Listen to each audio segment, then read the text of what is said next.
Bom, pessoal, então nós vamos dar continuidade ao nosso conteúdo de geologia, tá? Na aula passada eu tinha falado para vocês sobre a parte inicial da geologia, né, a formação do planeta Terra, né, a constituição geológica, né, de eventos, né, de vulcanismo, tectonismo de placas, né, das evidências geológicas, é isso?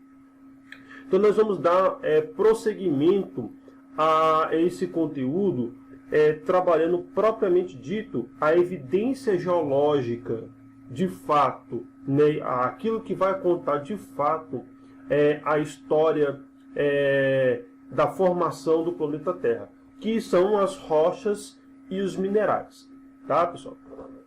Então, na aula de hoje eu vou trabalhar então primeiramente o conceito de rochas, tá? A gente vai ver na aula de hoje só rochas, tá?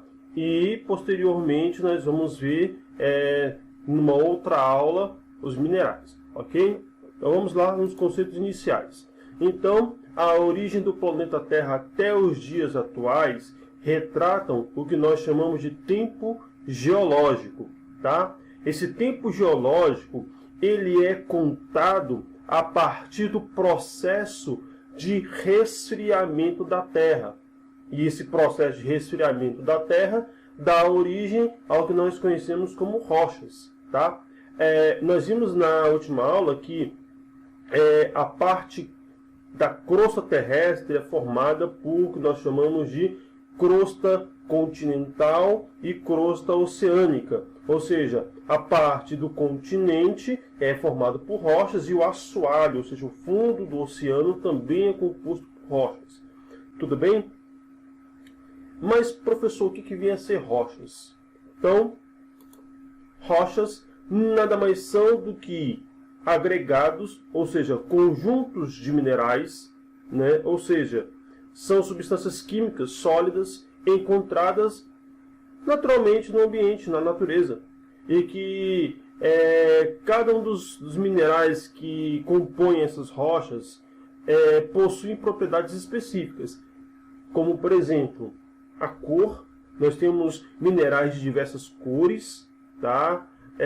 De durezas, ou seja, grãos mais duros, grãos mais finos, mais moles, mais quebradiços, brilhos e transparência, certo? Então, vamos estudar então o primeiro tipo de rochas, são as rochas ígneas ou magmáticas. Quem são as rochas ígneas ou magmáticas? São as primeiras rochas que deram origem aí à parte rochosa da Terra, tá? Foram as primeiras que formaram. São formadas a partir da solidificação ou do resfriamento da lava. Eu falei para vocês na aula passada que lava nada mais é do que um magma, ou seja, aquela substância pastosa que estava dentro do manto e que ela atingiu por algum motivo a superfície da Terra, né? Então, essa lava ela saiu por uma fenda vulcânica, certo? E ao atingir a superfície da Terra, ela deu origem às rochas ígneas ou magmáticas. Existem dois tipos de rochas ígneas ou magmáticas. As rochas ígneas intrusivas, que são aquelas formadas no interior da crosta terrestre, ou seja, ainda dentro da camada vulcânica, né? Ou as rochas ígneas extrusivas, que são aquelas que se solidificam fora do ambiente do interior da Terra, ou seja, se solidificam fora, na superfície da crosta terrestre. Qual é a diferença entre as duas rochas? Entre as ígneas intrusivas e as ígneas extrusivas? Ora, as rochas ígneas intrusivas, por elas estarem se formando dentro da crosta terrestre, no interior da crosta terrestre, elas passam por um processo de resfriamento lento, rápido, tá? Essas rochas elas passam por um processo rápido. Então, rapidamente elas são resfriadas, até por conta da alta temperatura, tá? Diferente das rochas ígneas extrusivas, que elas, ao atingir a superfície da Terra, elas vão ter um resfriamento muito mais lento, porque a temperatura na crosta terrestre é muito mais fria, muito mais branda do que dentro do interior da Terra. Então o resfriamento dela é lento. Qual é a diferença visual desses dois tipos das dois tipos de rochas ígneas intrusivas e extrusivas? Ora, as rochas ígneas intrusivas, tá, pessoal? Elas geralmente possuem uma coloração bem mais clara, tá, pessoal? Então é o caso aqui do granito, tá? O granito mais claro, ele já passou por um processo de resfriamento muito mais longo. Então a tendência é que ele tenha uma coloração mais clara. Diferente do granito escuro, por exemplo, que é uma rocha que passou por um processo de resfriamento lento. Então a cor dele vai ser alterada devido a essa condição de temperatura. Então, rochas ígneas intrusivas, nós podemos colocar aí o granito mais claro, tá? E mais, digamos assim, o outro tipo, as extrusivas, que são formadas fora, nós podemos encontrar o basalto, o granito mais escuro, tudo bem? Geralmente, essas rochas ígneas ou magmáticas vão ter, na sua estrutura, 3 minerais básicos: quartzo, mica e feldespato. Não precisa se preocupar com esses 3 nomes, porque eu vou mostrar esses minerais para vocês, ou pelo menos 2 deles, na aula oportuna de minerais. Tudo bem? O segundo tipo de rochas que eu gostaria de trabalhar com vocês são as rochas sedimentares. As rochas sedimentares são aquelas formadas por grãos vindos de outras rochas. Ou seja, outras rochas, elas podem ser ígneas, elas podem ser rochas metamórficas, que eu vou falar para vocês, elas podem ser até mesmo rochas sedimentares. Elas passaram por um processo de desgaste. Esse desgaste tem um nome específico, chamado de intemperismo, tá? Essas rochas variadas, elas, ao sofrerem um processo de intemperismo, de desgaste, elas vão se depositar em camadas, tá? E vão se unir em um determinado tempo geológico. Ou seja, se fragmentos de uma rocha estão no leito de um rio, a tendência é que esses fragmentos vão ser levados até serem depositados no fundo do rio. Até que venha outros fragmentos de outros tipos de rochas e se agreguem junto a elas, fiquem cimentados, colados a elas.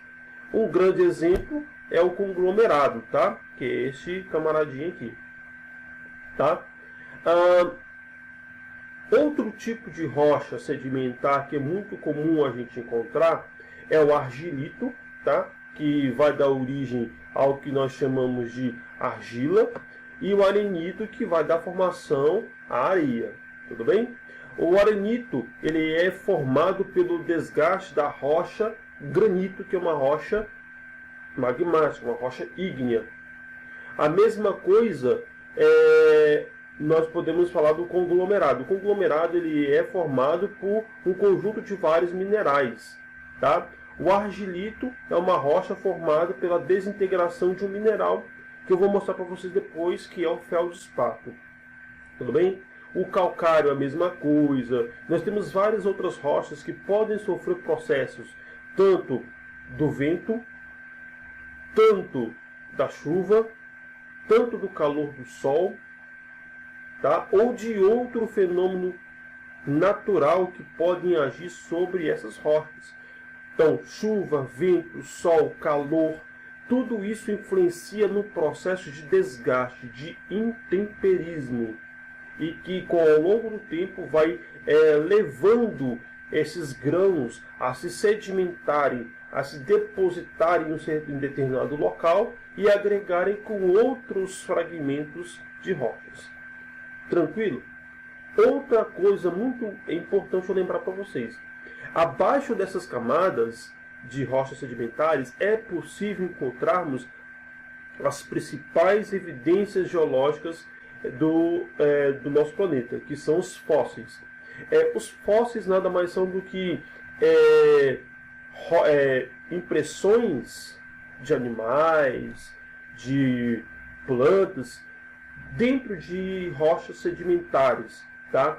Essas rochas, elas imprimem, elas fotografam de uma certa forma as evidências geológicas de seres vivos que já sobreviveram na superfície da Terra. Então aqui é o caso, por exemplo, de um fóssil de um peixe primitivo. Tá? Da mesma coisa, a gente pode encontrar também fósseis de plantas e, como todo mundo mais conhece, a tal do fóssil de dinossauro.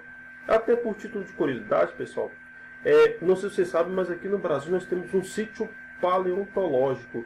Um sítio que tem evidências paleontológicas, evidências de seres que já sobreviveram aqui na Terra. Eu, inclusive, já tive a oportunidade de visitar esse sítio paleontológico, fica lá em Minas Gerais, tá? No distrito chamado de Peirópolis. Neste local são encontradas várias evidências de dinossauros, tá? Então, fragmentos de ossos, de dentes, de unhas de dinossauros, tá? Nesse local, realmente foi constatado geologicamente, paleontologicamente, a existência primitiva desses animais dinossauros. Então, aqui já foram encontrados fósseis de animais herbívoros, né, de dinossauros que se alimentam de plantas, quanto de carnívoros. Quando se vocês puderem ter a oportunidade de acessar a internet, procurem o seguinte nome: Professor Rodrigo Milone Santucci.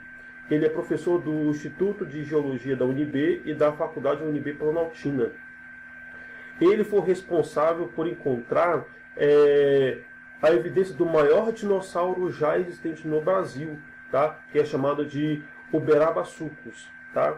Se você puder dar uma pesquisada, procure Uberabaçucos e professor Rodrigo Milone Santucci. Você vai encontrar essas evidências geológicas. Tá?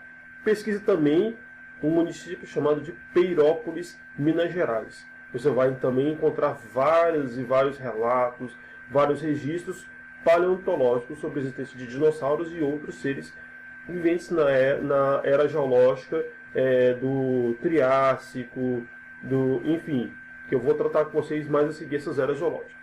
Tudo bem? Bom, aqui basicamente aqui é um fóssil de dinossauro, tá? E aqui nessa foto aqui mais em cima é importante lembrar que a formação de um fóssil não é um processo rápido. É um processo que demora milhões de anos, milhares de anos, bilhões de anos, tá? Por quê? Porque esse animal ele vai sofrer um processo de morte ou até mesmo soterramento. Ele pode ser soterrado através de algum evento geológico, né? Houve algum tremor de terra, houve um deslizamento de terra, esse animal ficou preso, morreu, e ele, com o passar dos milhares de anos, ele foi sendo soterrado cada vez mais por camadas de terra, de rochas, tá? Então as suas impressões foram espremidas nas rochas.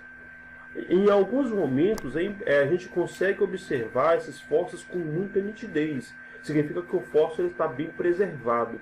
Tá? Os fósseis são frágeis, eles são de fácil desgaste, como eu falei para vocês nas rochas sedimentares. Elas sofrem um processo de intemperismo, seja por ação do tempo, do clima, até mesmo pela ação humana. Tá? Então, assim, nos fósseis a gente tem que ter um tratamento todo especial. Você não pode esfregar o dedo, você não pode deixar cair nada, porque ele vai sofrer uma ação mecânica, uma ação humana, e ele pode se desintegrar. Esses fósseis, eles têm um alto valor geológico, um alto valor histórico, e por isso eles são extremamente valiosos. Ok? Aqui em Planaltina nós temos o fóssil do maior dinossauro do Brasil. O professor Rodrigo ele trouxe para o UNB o fóssil desse maior dinossauro do Brasil, ou pelo menos parte desse fóssil. Tá? É um procedimento muito caro extrair esses fósseis, tá? É um procedimento muito delicado. Muitas das vezes, para você extrair um fóssil, não é do dia para a noite. Você demora algo em torno de 5 anos para você extrair, tá? Dependendo do tamanho do fóssil. Para você extrair demora uns 5 anos, 10 anos para você tirar ele. Você tem que ter todo um cuidado, todo um preparo químico, todo um preparo mecânico, toda uma infraestrutura pessoal, uma infraestrutura local para você fazer essa retirada, tá? Retirada, transporte. Então não é um processo muito barato e também não é um processo muito rápido. Tranquilo? Para finalizar aqui, nós vamos falar então das rochas metamórficas. Quem são as rochas metamórficas? São aquelas formadas por meio da transformação de outras rochas. Ou seja, podem ser rochas ígneas, rochas sedimentares ou até mesmo outras rochas metamórficas. Tá? Essas rochas geralmente são formadas por muitos minerais. Tá? E muitas dessas rochas metamórficas nós conhecemos. Tá? Por exemplo, o gneiss. O gneiss é uma rocha que vem de origem do granito, que dá origem ao granito. Tá? Então, onde é que a gente encontra o gneiss com muita facilidade? Quem viu já o Pão de Açúcar no Rio de Janeiro, aquela estrutura do Pão de Açúcar, tá? A estrutura do Pão de Açúcar é feita basicamente de gneiss, tá? Que é uma rocha metamórfica originada de uma rocha ígnea chamada granito. Mais comum do que essas é o mármore, tá, pessoal? O mármore é uma rocha metamórfica de origem ígnea, no caso calcário, tá? O mármore, tá? Que é de origem calcariana, ela é muito comum, por exemplo, nas nossas casas. Então a gente tem aquelas pias, aquelas bancadas, aqueles balcões de cozinha, de banheiro, tá? Até mesmo pisos de mármore, assim como o granito, tá? Também é possível você utilizar na construção civil, na fabricação de pias, de bancadas, de pisos, tá? Assim como a ardósia, que também é uma outra rocha de origem sedimentar, tá? No caso, a ardósia ela vem do argilito, tá? E é muito utilizado na fabricação de pisos, tá? Aqueles pisos esverdeados, tá? São pisos de ardósia. Alguns bancos também são feitos de ardósia, algumas pias também são feitas de ardósia. Tranquilo? E para fechar aqui essa parte das rochas, a importância das rochas para o nosso cotidiano é que as rochas elas dão evidências da evolução geológica da Terra, ou seja, elas contam a história da formação da Terra, tá? Uma outra coisa que a gente pode falar aqui com muita clareza é que as rochas também são importantes porque elas auxiliam na construção civil. Como eu falei para vocês, pias de granito, pias de mármore, pisos de granito, pisos de mármore, balcões, enfim, são utilizados hoje na construção civil, na construção de casas, de utensílios para as nossas residências, tá? As rochas também são responsáveis por formar paisagens. Então você vê o Pão de Açúcar hoje é um cartão postal, ele forma uma paisagem muito típica do Rio de Janeiro, tá? Quem já ouviu falar de Terra Ronca aqui no Goiás, próximo a Posse, Goiás, também já ouviu falar que Posse, Terra Ronca, é um local que tem cavernas formadas por determinados tipos de rocha, tá? Então formam uma paisagem ali que são as grutas, as cavernas, tá? E uma outra coisa que também é importante a gente falar é que as rochas também são utilizadas também em tecido de decoração, como por exemplo os vasos, aqueles vasos de argila, vasos de barro, são formados por argila, que é uma rocha sedimentar vinda do argilito. Então, só para você ter ideia como que as rochas elas estão muito agregadas ao nosso dia a dia. Tranquilo, pessoal? Então essa primeira aula foi mesmo para a gente entender esse processo inicial que vem do processo de resfriamento, de formação da Terra propriamente dita. Tranquilo? Eu vou disponibilizar depois algum link ou algum documentário em relação a esse processo de formação geológica da Terra que deu origem à formação das rochas e também dos minerais. Tranquilo, pessoal? Então, pessoal, gostaram da aula? Se você tiver alguma dúvida, se você tiver alguma colocação, não se esqueçam, entre na nossa sala do Google Classroom, faça seu comentário. Não deixe, pessoal, de ver o seu mural, não deixe de ver a aba das atividades, tá? Então, frequentemente, nosso contato vai ser pela Classroom. Então, fique atento ao seu mural de atividades, veja se tem alguma coisa, se eu postei algum vídeo naquele dia. Lembrando que, pessoal, essas aulas serão disponibilizadas toda segunda e toda sexta-feira. Tudo bem? Então, um grande abraço a todos, bons estudos e até a próxima.